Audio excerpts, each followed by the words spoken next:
Good morning. We are doing the Uddhava Gita. This is chapter 14 and we are continuing from verse 17 onwards. We are done till verse 16. Krishna is giving an explanation about what was told to Yudhishthir in the battlefield.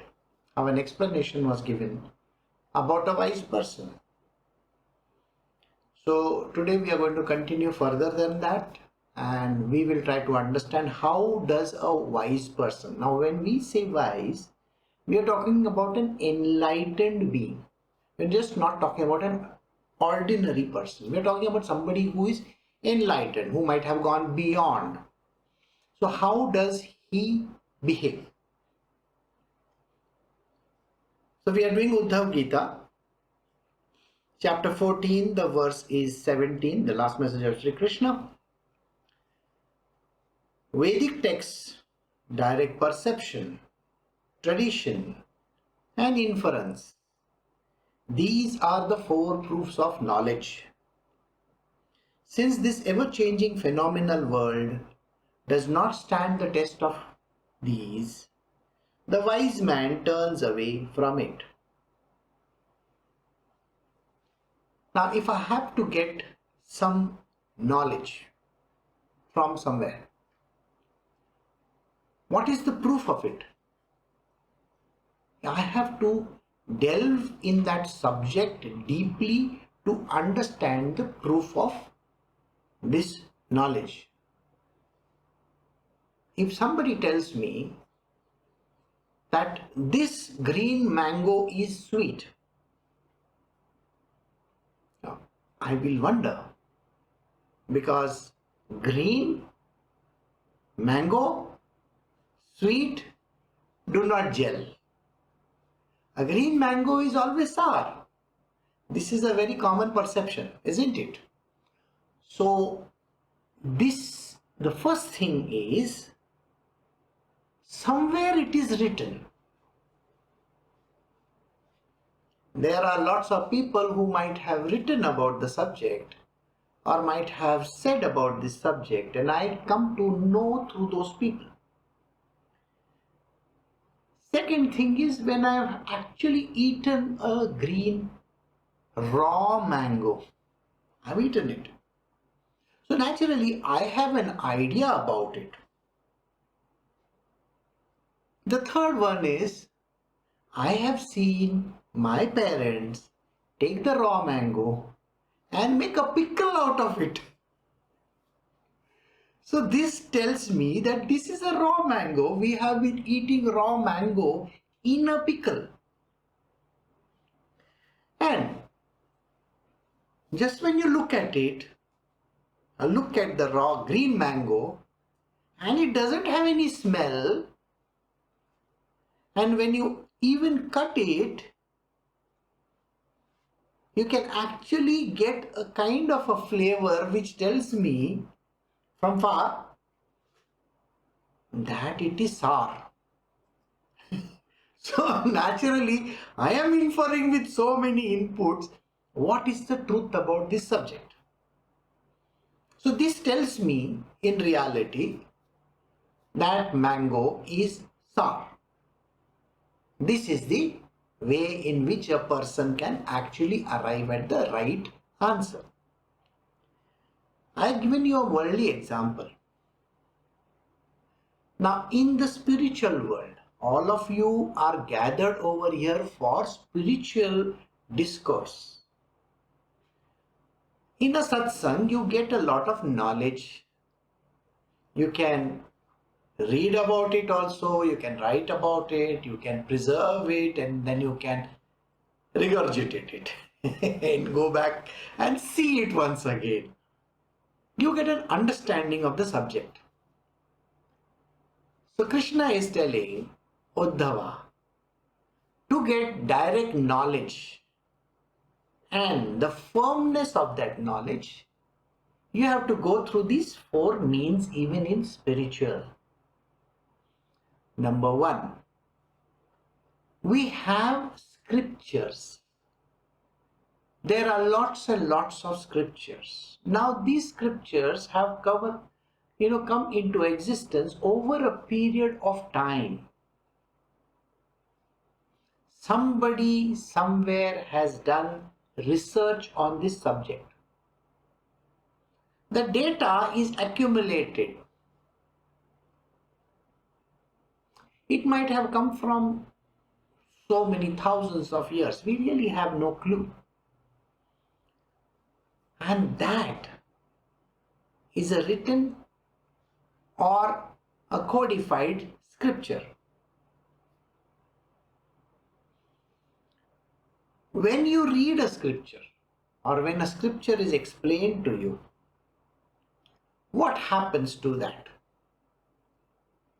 You take the words and try to decipher whatever is written over there.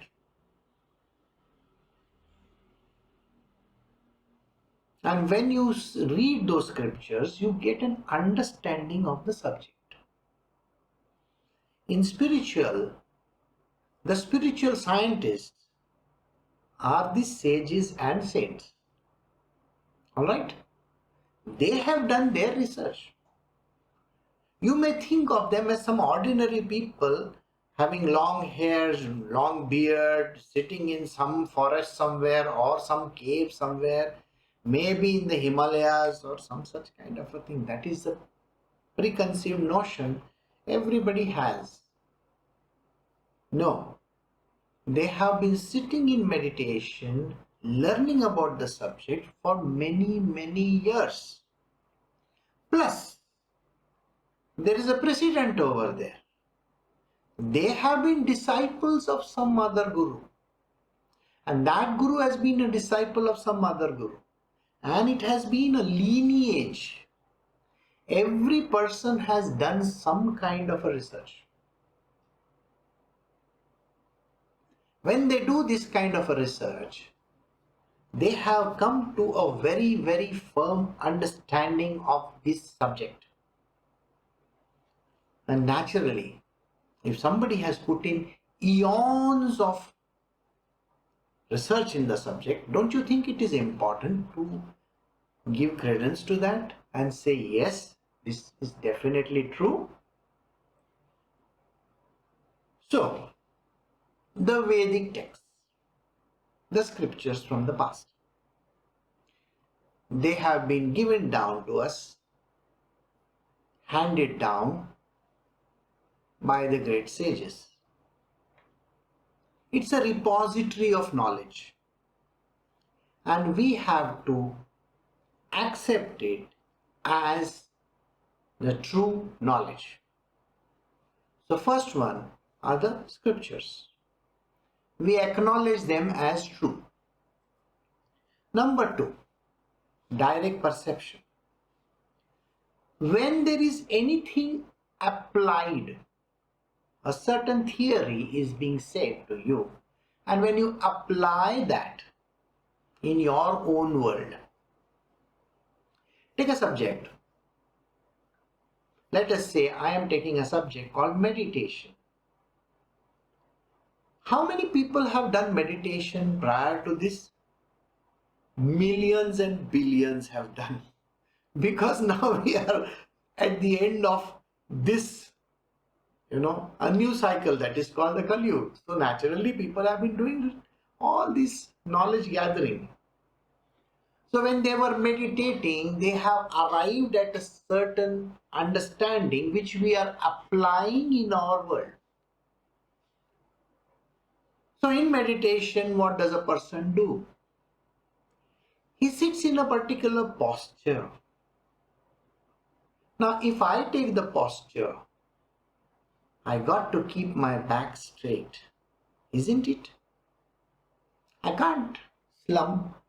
I can't look forward like this, and I can't have my shoulders drooping. I got to sit very straight. It is mentioned. Now, I am going to apply this in my life. So when I apply this in my life, I can also get the understanding which those people had got in the past. So it is my direct perception also. I can experience it by the direct perception. I can feel, I can experience, I can understand the subject. So I will sit straight. How do I take in the air while breathing? There is a particular method. That method I have to apply in my world. When I apply that method, I will definitely understand what they have written. So when I apply the methods and the techniques mentioned in these scriptures, I get an understanding of the subject. Then, tradition says, the next word is called tradition. Tradition says, this is how I got to do it. Now let us try to understand tradition. In India, we traditionally sit down on the floor, right? In other countries, people sit on a chair, they sit on a stool, they sit on a high ground, whatever the case might be. So, when they apply the same thing in their life, what is the difference? You can be sitting in a chair and still doing meditation. Nobody says you can't do it. You got to do it in the way it is prescribed. So somebody must have studied how a person sits in a chair and then does meditation. So traditionally, every Indian in India has sat on the floor in the past. Nowadays, they sit on a table and a chair. They take a table in front of them and they sit in a chair. The way I am doing my satsang today. Traditionally, I would have sat somewhere on a high ground and all the disciples would have been sitting below and I would have given a satsang. Correct? So tradition designs us what we can do. It tells us exactly how things were done. Right? So in this tradition, there is a hand-me-down of the knowledge. And that knowledge tells me how effective this particular posture, the way I am doing my meditation is. An application of it will tell me that if my forefathers and their forefathers have been doing it, definitely it has some credit to its name. So tradition demands it and I follow it. You will find that tradition in India is to wear a bindi for a woman, right? Now, the current tradition is don't wear a bindi. So what is right? Wearing a bindi is right or not wearing a bindi is right? How do you identify where you come from? If you are proud of where you come from, naturally you will put a bindi. But if you don't care about the place where you come from, then you don't even know. If you are staying abroad and there are no bindis available over there, bindi is that red dot or the other colored dots that a person puts over here in the forehead. If it is not available, what are they to do? Now, this is about bindi. Let us look about how a person eats food. Tradition says that in China and Japan, you use chopsticks. Tradition says that you use fork, knife and spoons in Western countries. Tradition says that you eat by hand in India. Right? Now, tradition demands that. You are free to use that. It is not necessary to eat by fork or spoon and all that. But if you are comfortable eating with that spoon and fork and all that, you should do. But tradition says otherwise. Whenever I have gone to a Chinese restaurant, they have always given me chopsticks. And I had to request most of these Chinese restaurant people, can you please give me a fork and a spoon? And then I have to wait for a very long time till they get it. Tradition is different. Got the answer? So tradition in a particular place may be different. I was listening to a very beautiful lecture just now, in which in one country, this gentleman had gone to give a lecture in another country. So in that country, he was offered a meal. And the person who was offering the meal said in his language, eat it or die. Now, if I listen to these words in other language, then I'm not going to eat it because it is definitely something wrong. But in that country, it means that you have to eat this food. It's a tradition. And this person had put his hand behind. That was his normal posture of standing. And the person took both his hands and put it in front. So he asked, why did you do that? He says, in my country, if you put your hands behind, it means you are concealing a weapon. So you are not supposed to keep your hand behind. So I hope you understood this. In India, we don't do anything with the left hand. I am sure you know that. Because left hand is used for a different purpose. That is tradition in India. Okay. But abroad they have something else. So I hope you got the answer. Tradition demands, so I have to agree to it.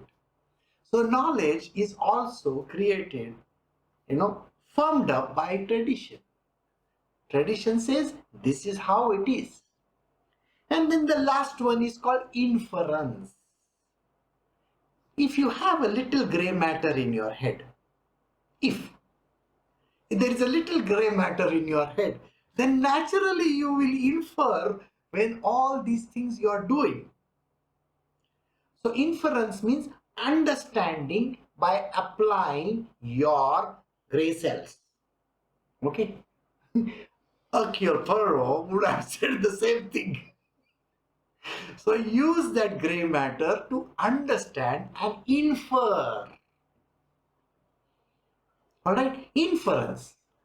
You will find that in India, it's a very normal thing to breathe in a particular manner.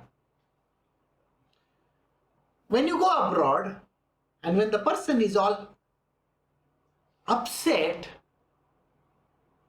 the great knowledgeable people will say, breathe, breathe, breathe. In India, you will not say those words because it is an accepted fact that you have to breathe. If you are in a tense and a difficult situation, breathe and calm yourself down. It's an accepted fact.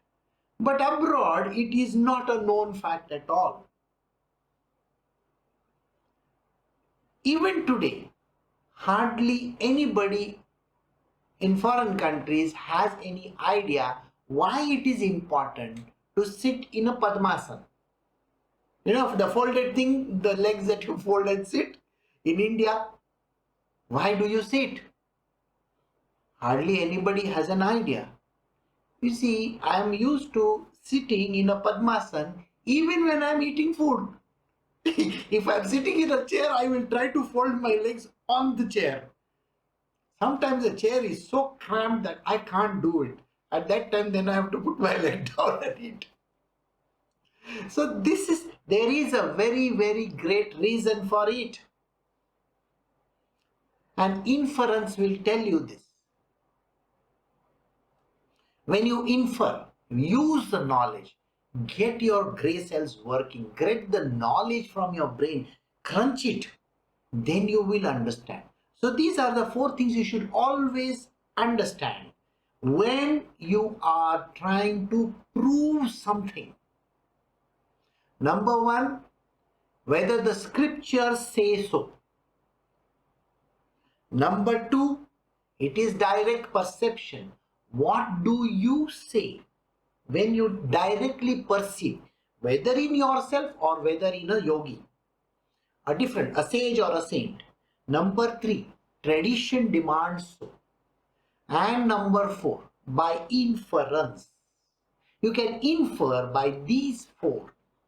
What is it that is the right knowledge? Now, I hope you understood. When you want to apply the spiritual knowledge, these are the four things which you need to trust and believe in. And this is mentioned by Sri Krishna. If somebody tells me a story which is not written in any scripture anywhere, as per Sri Krishna, that is not true. Got it? It is not true. So if somebody tells me that 12,000 years ago somebody came from outer space or from the Himalayas and did this, my first question to this person would be, where is it written? If it is not written, don't trust and believe that person. Got the answer? Number one. Number two, direct perception. Have you seen it? Do you actually know the truth? How many people are endorsing it? Which sage or saint has endorsed it? If it is a fake knowledge, then it is not endorsed by anybody. Then directly you will understand that that is a fake knowledge. Don't get into it. Number three, traditionally, whether that was there or not. If tradition says it is not there, it doesn't exist, then who has given the right to the person to say that it was there from the past? There is no documented or otherwise any proof of that matter. Do you know Harry Potter series? In the Harry Potter series, that boy grows up. All right? It's a creation of a mind of her author. She has written it beautifully. Likewise, there is no Sherlock Holmes. Somebody has written a story about Sherlock Holmes and Baker Street. Baker Street exists. 221B also exists. They have created it. But it is not the truth. There was no Sherlock Holmes and there was no Dr. Watson. Likewise, in the spiritual world, you will find that people come up with weird stories which have no proof of its existence anywhere in the world. Believing in them is the greatest sin that you can do. Don't ever do that. Use these four techniques in identifying the truth. Ask for the scriptures, demand them. I want to see where it is written. If it is written, then I will believe in it. If it is not written and if somebody is giving you BS, then don't go for it. Number two, direct perception. Where is the direct perception that you are getting? You see, when a person sits in one place and does meditation, I will give you an understanding. When people sit in some place and they do meditation, and they say, while I was meditating in front of this great image, I got a very nice feeling. I could see that thing. Is that true? What is the truth in that? Don't fall for it. All that you saw is called your mind's creation. The feel good feeling that you get, oh, I feel so nice. I'm not joking. You can sit on a mountaintop and get the same feeling. You can sit near a seashore and see the water come in and go by. You can get a better feeling. What are you saying? The feeling that you're talking about, you take some drugs also, you will feel the same. There is nothing in that. Sitting in one place and experiencing some nonsensical stuff where it doesn't even have the credence, it doesn't even have the credit of being there, non-existent thing, don't get into it. So don't trust and believe in some nonsense.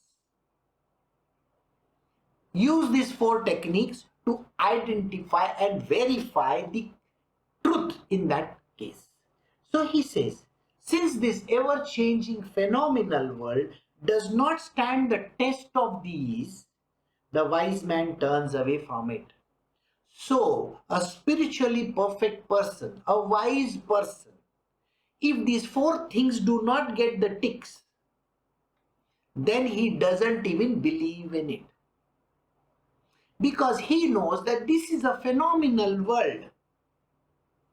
A phenomenal world where things can be created by Maya. How many of you have read comic books in the past? Or those who have seen some of these weird stories somewhere in some movies? You see, there used to be a time in the past where the witch doctors, you know witch doctors? The witch doctors of a particular tribe would use techniques of creating nonsensical, hallucinogenic type of phenomena. And they will say, now the god is going to come over here. And he would throw some powder and things like that. Those are petty magicians. Petty magicians. Don't fall for it. Krishna is saying, be a wise man. All that nonsensical hocus pocus is created in this world for gullible souls. A spiritual master who teaches the right knowledge will never try to use hocus pocus in his life. He's not going to create trinkets, ashes, and stuff from air. That is hocus pocus. Don't fall for it. No Shri Sai Baba has ever created those kind of things. No Ramakrishna Paramahansa has ever created it. So why fall for it? Have you seen even a ring worn by Sai Baba? He never wore even a ring. Have you seen Ramakrishna Paramahansa or Kabir or Guru Nanak or all these great sages putting some talisman in their neck? They never did that. And yet they were the greatest of the sages. I don't remember from the past Jnaneshwar had even a ring in his finger. Or for that matter, Tukaram Maharaj. None of these people ever believed in some hocus pocus rings. Neither did they believe in some hocus pocus kind of a god. So don't trust in all these things. Be wise. Do not fall for fake knowledge. And please remember, this is a truth. The truth is staring you in your face. It is written in this scripture. This scripture is called Uddhava Gita. We are doing chapter 14 of the Uddhava Gita, verse 17. Keep this verse in front of you when you go and check out a person. Find out whether it is written over there. Direct perception, is that truth? Number 3, traditionally, is that how it was? And the fourth one, what does that little gray cells in your brain tell you? And none of this get ticked. Don't fall for it. Don't get carried away by the nonsense that is being dished out to millions of people across the world. That is not the truth.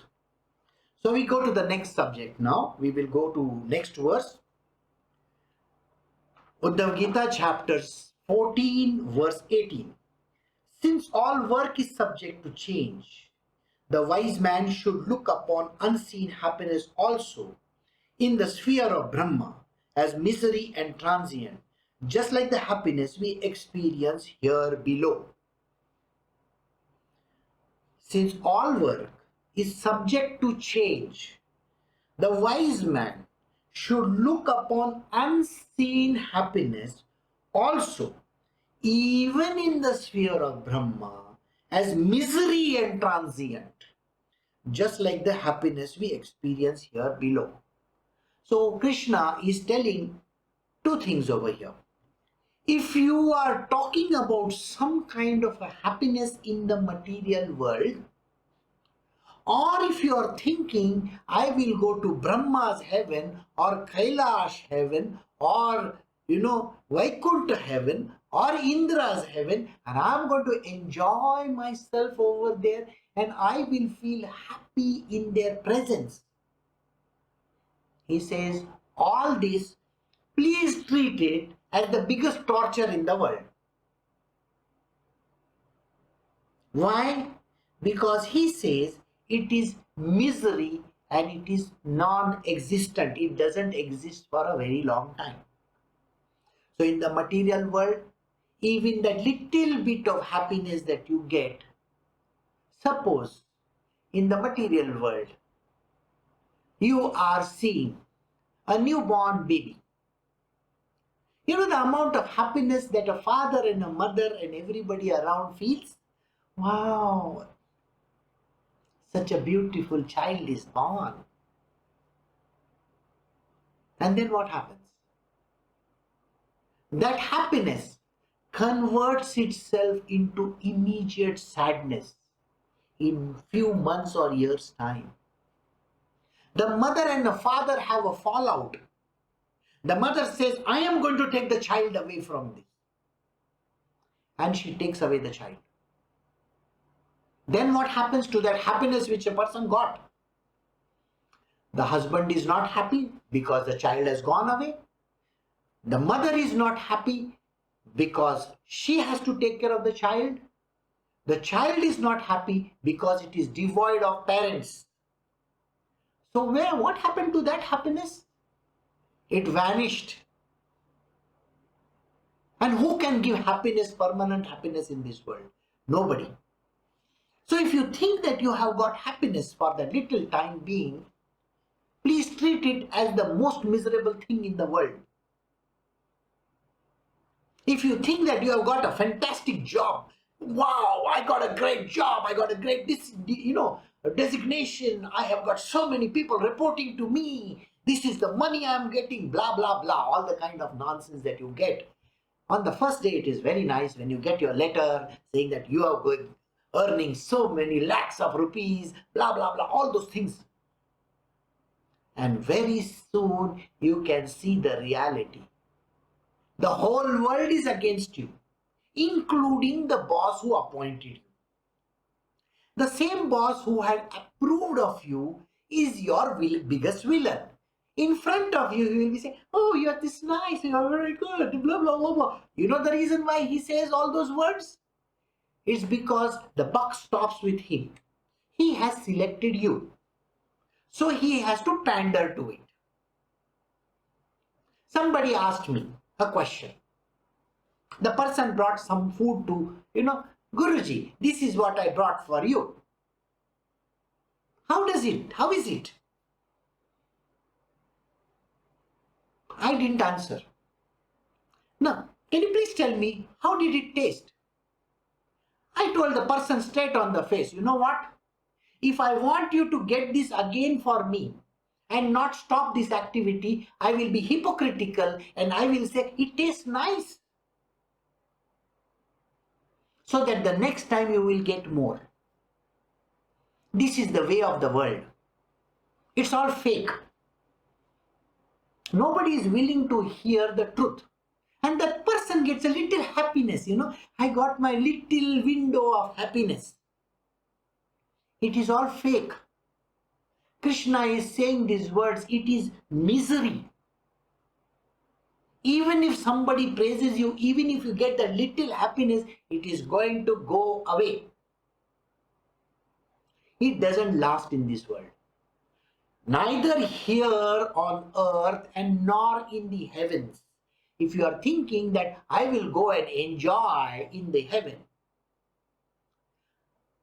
Krishna, can I come to your Goloka? I will get hundreds of gopis over there. I will enjoy. Wow! You really believe in this nonsense? You're going to be made to work like a bullock. I'm sorry. What are you talking about? That there is happiness in some heaven? The cheek a person has in saying these words, that I want to go to heaven and enjoy over there.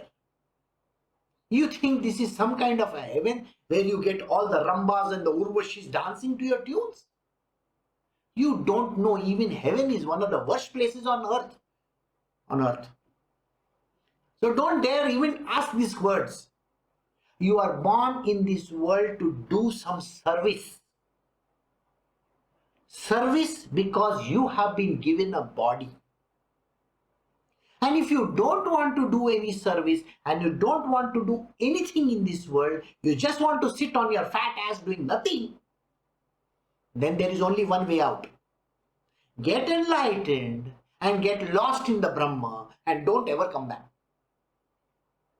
That is the only way of getting out of this cycle of rebirths. If you go to Brahma's heaven, you have got maybe 30 days of enjoyment. It's like a holiday. After 30 days, Brahmaji himself is going to kick on your ass and say, get back to this earth, you miserable fellow. And the next life of yours, you're going to become a grasshopper. Go and hop around on the world. You want to become another hopper? Then go become a kangaroo. So I hope you got the point that there is no happiness even in any other worlds of yours. And the little happiness that you think you got for 30 days is all that you will ever get. Likewise, in a relationship also, the happiness is going to be short-lived. Eating something also is going to be short-lived. Drinking something is also going to be short-lived. Ask the people who go and drink. Why do they have to drink every single day of their life? They will sit nursing a glass. Why? Because these are the same idiots who thought that it gives them happiness. You see, it gives them the biggest misery in the world. And Krishna is endorsing what I am saying. You know what he says? This is what it is. Every little happiness in this world or even in the heavens is full of misery and transient. It doesn't last. Because the world changes. Everything changes. You believe you are in a good job. Sorry, you are in the worst job. The next job is going to be good. Who told you that? It is going to be still a misery. You go to the next one, it is still a misery. And there are people who want to get married, one marriage, second marriage, third marriage, fourth marriage. I don't know how many marriages people want, thinking that there is a happiness at the end of the rainbow. There is no happiness there. You can get married 100 times also, you are going to be miserable to the core. What? You think I am telling you? It's a written word. It is chapter 14, verse 18, 1-8. Krishna is very clear in this. He says even the little happiness that you think you got in this material world will be transient. It will go away, vanish, and in no time. And then you are the miserable person on earth. You think you getting children is happiness? You think you got money, you are happy? There is no happiness in this world, sir. Now please understand, even Jesus Christ said the same thing. Do you know what he said? Suffering. We all have come to suffer. And if you think that there is some God over there or some great devil over there who is going to give you all the happiness in the world, I'm sorry, you are completely deranged. Okay? There is no happiness anywhere. Misery. This is the word your life is started with. You know your name always starts with an M. Do you know this or you don't know this? Misery. MS. M-I-S-E-R-Y. MS means measures, measures. Okay. Mr. Misery. M-I-S-E-R-Y. Mr. Mrs. Miseries. Miss. Same thing. Did you get the point? Your name starts with misery only. So what makes you think that you are not miserable? So you really think that little happiness that you got by getting that food that you got to eat, the moment it entered your mouth, full of misery after that. I can't digest it. I got to take Hajmola. Huh? See? Misery. Now you will say, sitting for Guruji's satsang means I am always getting trashed. No, sorry, I am not trashing you. It is written in the scriptures. And what are the 4 things that I said to you? It is written in the scriptures is the first way of knowing the truth. Secondly, direct perception. I am seeing it. You yourself decide. Are you happy? Decide for yourself. Are you really happy? You are the most miserable person on earth. Look at yourself. You wear good clothes. You are giving a bloody selfie as showing the world you are happy. Nobody is happy. After 2 minutes, what is wrong? Nothing. I was posing for a selfie. After that, why? Because that is your true nature. Miserable person. Number 3. What did he say? Tradition says so. Go and find out from all your forefathers also. You see, your own grandfather, he might have given you a cycle. He might have given you a cricket bat. But that guy was trying to redeem himself. Okay? Why? Because he was the most miserable person in the world. He never got a cycle. He never got a cricket bat. That is why he's trying to bribe you with it, thinking that at least this grandson of mine or granddaughter of mine will be with me. But the granddaughter and the grandson, oh, that old man. Oh, whenever I went to his house, he had to give me things. If he didn't give me, I don't like him. Every time then they bring a chocolate, I have to look at him. Why is it that you always have to get this same chocolate? No, because you like it. I hate this chocolate, There. That miserable old grandfather, great-grandfather and all these people, ask them. Look at the tradition. The tradition is, in India, you can go to all the passport office or to the driving license or to all these government offices. You can have a little smile. Abroad, they will tell you, don't smile for the photograph. Why? Because they know the truth. You are the most miserable person on earth. So show your misery in your passport photograph, in your driving licenses. Don't laugh and don't smile also. Okay? They know the truth. In India, we try to fake it. So did you get this answer? Krishna is saying this whole world is full of misery. The little happiness that you think exists doesn't actually exist. So be a little wise person. Be a little wise person. This is a scripture. I am reading a scripture. See, I am telling you this. I am reading one of the most profound scriptures. It is called the Srimad Bhagavatam. Otherwise, in this book, it is called the Uddhava Gita. It is from Srimad Bhagavatam only.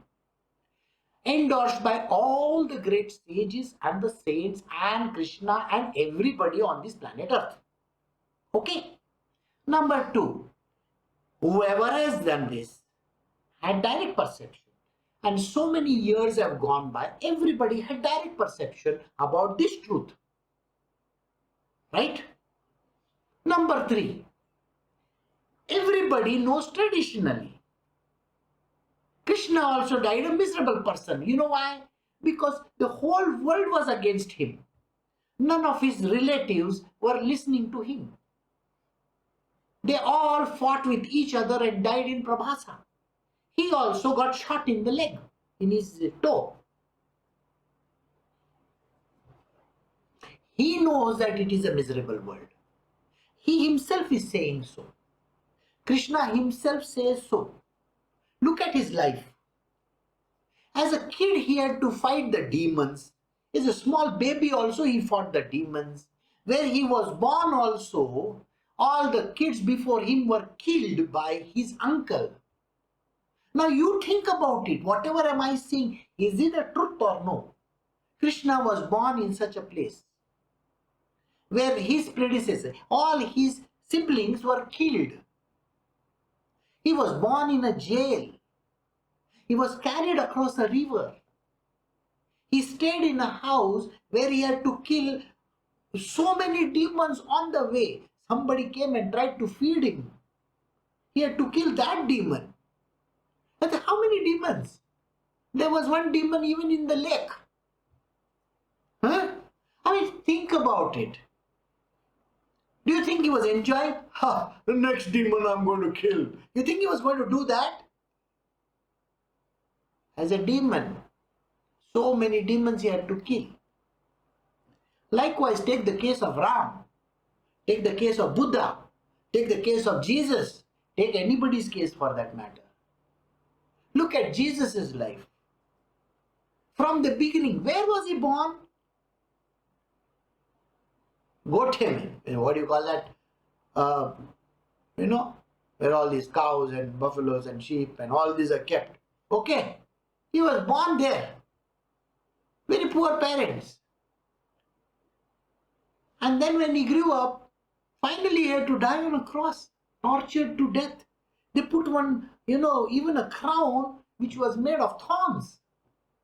Tortured like nobody's business. So tell me, where is the happiness there? These are great people I'm talking about. They never found any happiness anywhere because they knew that this world is transient. It is unreal.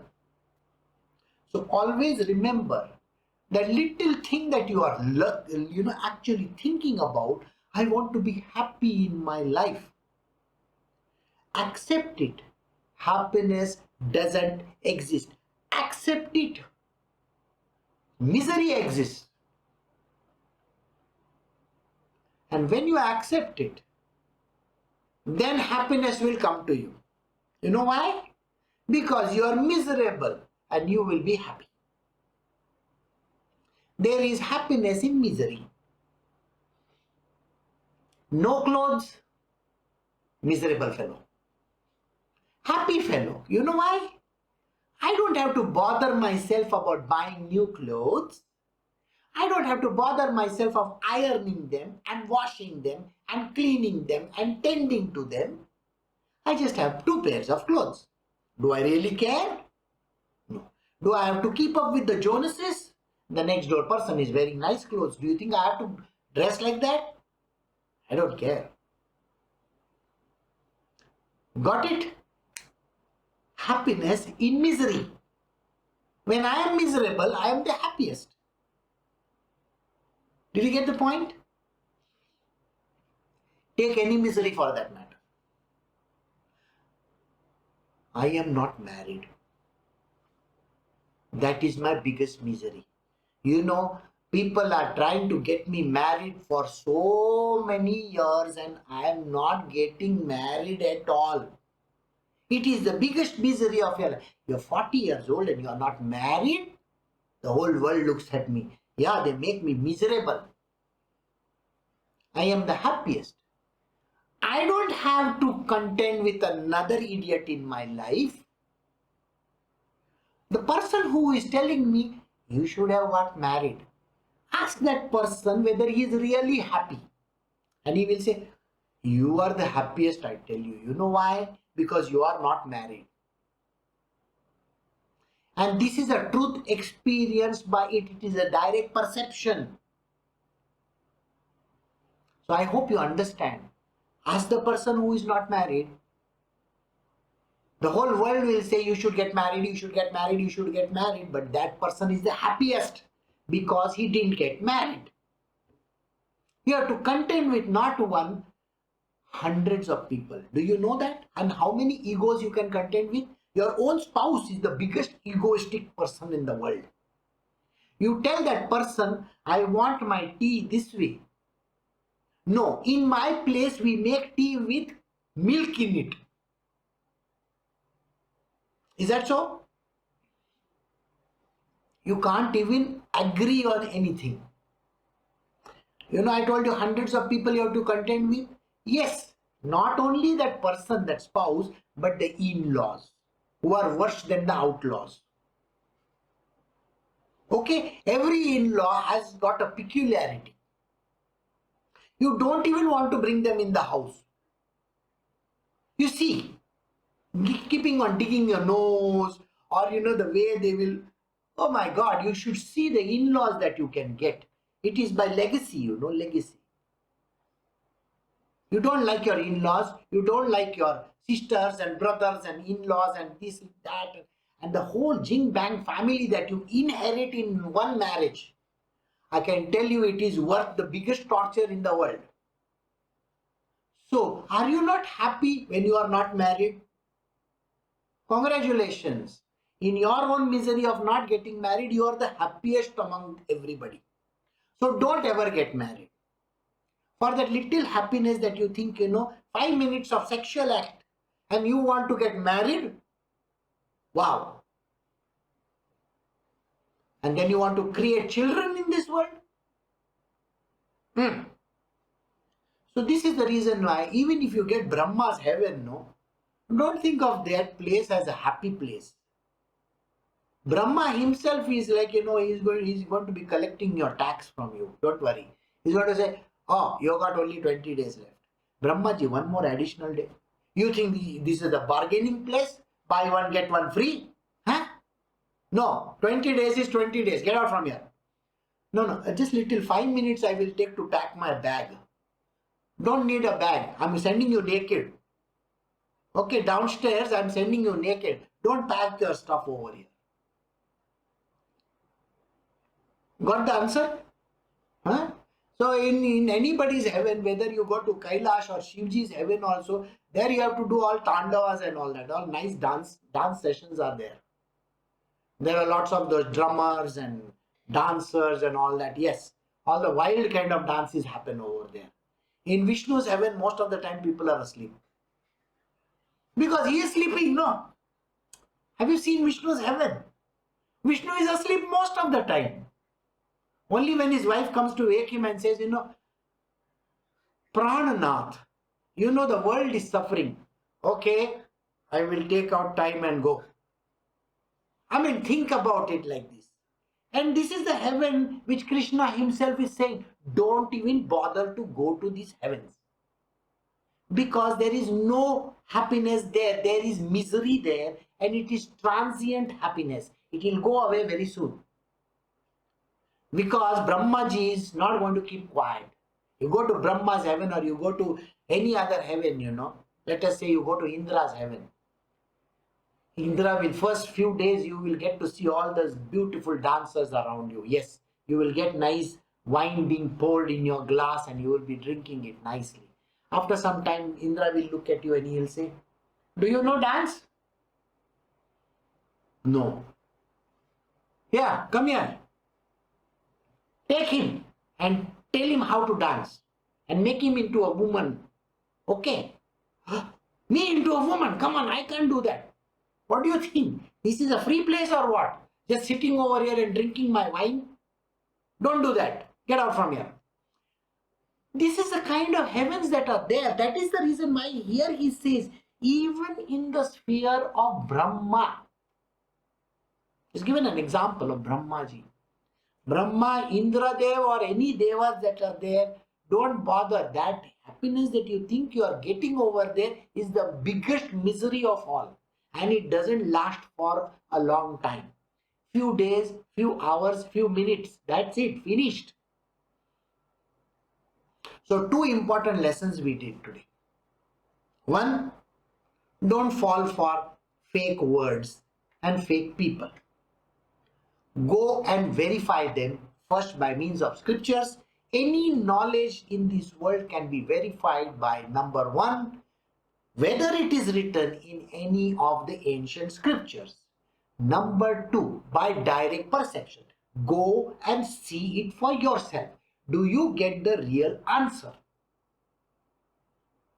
Okay. Number 3, by means of tradition. Does tradition say so? If tradition says something completely different, don't fall for this concocted tradition. Okay? Don't do that. And number 4, it is by inference. Do you have little gray cells in your head? Go and use those gray cells and infer correctly. Then Krishna said, there is no happiness which is permanent of any sort. Every happiness is a misery. And how miserable it is? It is in this place, that is the earth, as well as in any heaven.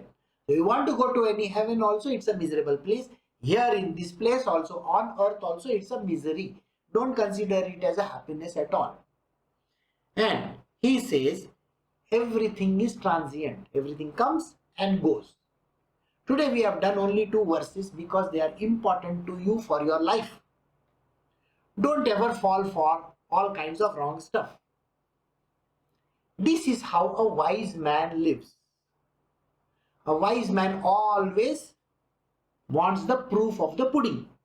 He wants to know the truth. So wise man always knows the truth. So you be wise and know the truth. Number 2, don't fall for gimmickry and don't fall for the material worldly gab. They can talk whatever they want to, don't fall for it. Anybody saying something, this is the most happiest place on earth. No. Suppose they say that, far away island is there. It's such a happy place. Today, there is nobody there. Not even a dog goes over there. Why? Because there is nobody there. Pandemic is there, isn't it? Only pandemic stays there. You go over there, you will meet Mr. Pandemic. And then you are going to be miserable. So why not have pandemic here only? If you are such an idiotic person going to some place and wanting to get diseased over there, you are already diseased over here in your mind. Don't go anywhere. So these are the things which you will learn. And this is there in our scriptures. This is there in the Uddhava Gita. This is not some nonsense. Okay? And Krishna is directly telling you these words. Believe in these words and don't get carried away by nonsense. Okay? So we will stop over here and I will see you all tomorrow again for another session where he will tell you exactly how things have to be looked at. So take care. Have a great day. Bye.